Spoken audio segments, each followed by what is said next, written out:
from Slice Inspiration and Consulting. I help my clients to make more intentional, conscious choices that bring them towards the things they want in life as opposed to continuing to repeat patterns that aren't really serving them. I also really love to help people contribute in only the way they can, not the way that people say they should do it, not in a way that forces them to sacrifice anything that's important to them, in a way that nurtures and nourishes every other part of their life so that it's easy to do the things that you're called to do in the world. Since I was a very young girl, people have noticed about me that I am very caring and genuine and that I love to help and I love to offer advice. I remember as a kid, my babysitters would come to me with really complex problems that were too old for me.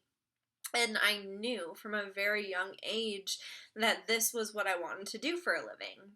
People have called me a therapist. Even when I was working as a case manager, my clients would so often mistakenly refer to me as their therapist. And I will always remind people I'm not a therapist. I'm not a therapist. And today I would love to share with you a little bit more about why I made the choice to not pursue therapy as my profession, and also what makes me different from a therapist, because I know it's not always so clear to people. So I would like to clear that up today. I didn't personally pursue therapy as my profession. I kind of tried to. There came a point in my case management career. I was a mental health case manager working with people who had really significant mental illness, and I loved my job, and I knew that the salary of a case manager, the respect that a case manager gets, wasn't going to be my thing long term. So I started looking at, okay, what's the next step in my career? And the logical next step is applying for more schooling when you're in the mental health care industry. And I did that. I applied to a doctoral program, and I still someday would love to become a doctor of psychology or sociology or something like that. I'm a learner, and I love to nerd out on this stuff, so I'm certainly not opposed to going through the traditional system. But at that point in my life, I actually got rejected after applying to a doctoral program.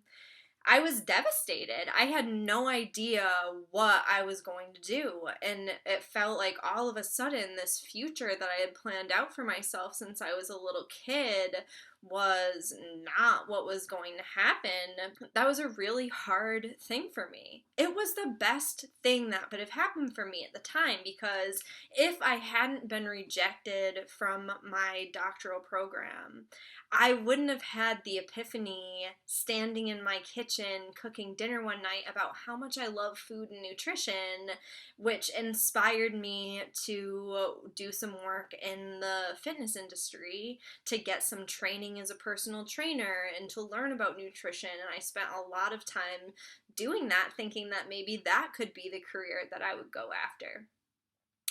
And after I started feeling the effects of being in shape and eating healthy and all of that, I started dabbling in energy healing for myself, which was something that I was interested in, but I would say I was highly skeptical of for most of my life. Energy healing, it just all kind of sounded fluffy and not real to me.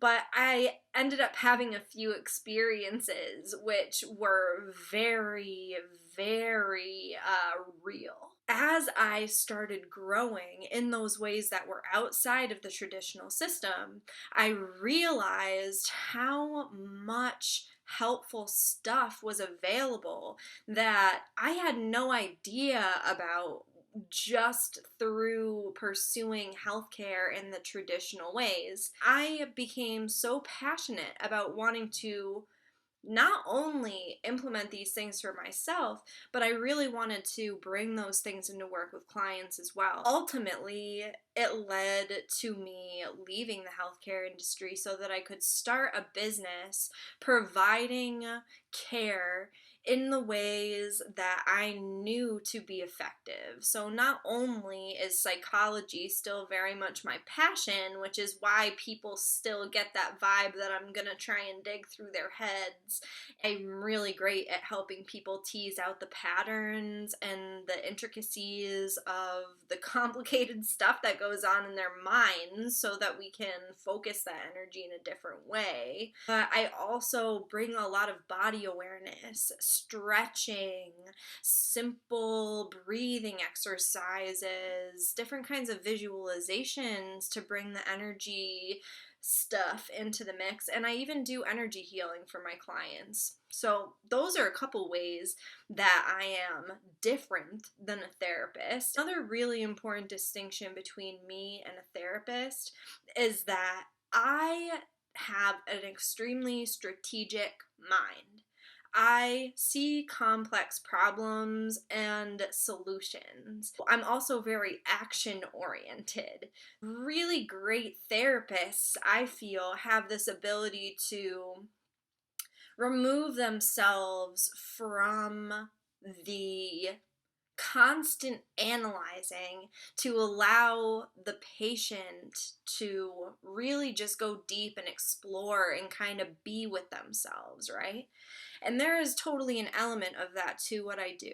But that being said, if you came to me simply wanting only emotional support, that wouldn't be a very satisfying relationship for either of us, because I would be chomping at the bit wanting to tell you what patterns I'm seeing, what solutions I see, what actions we might be able to take, and really making sure that we set ourselves up to start taking those actions and moving in the direction of what we want.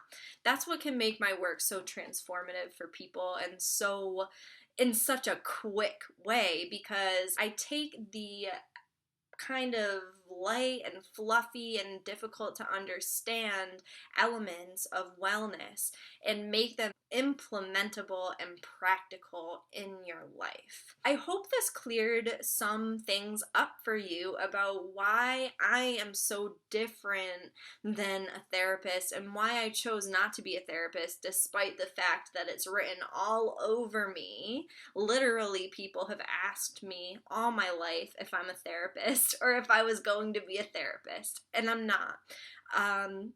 And I don't think that I ever will be, because I really love what I do. Speaking of which, I would love to connect with you. I have a free Facebook group called The Cocoon. In that group, I provide reflective questions that will help you get to know yourself better every single day. I also have a self-study course called Conscious Wholeness that will walk you through guidelines to not only make more conscious, intentional choices to move you towards what you want, it really has a way of bringing you deeper into yourself, more in alignment with who you really are, so that you spend your time feeling fulfilled and clear about what you're doing, and you feel whole and good enough, and you can interact with the rest of the world from that place. I also work with people privately, one-on-one. Like I said, I love to help you get your greatest contributions out into the world and find ways to do that that feel really nourishing for you and really easy for you. One of the best ways to get started with that is through an epiphany session. An epiphany session is basically a 3-hour one-on-one intensive that will create results all by itself. I've seen it time and time again. And during that session, we would dive deeper down into what it is that you really want, what's holding you back from it, so we can create movement for you right away.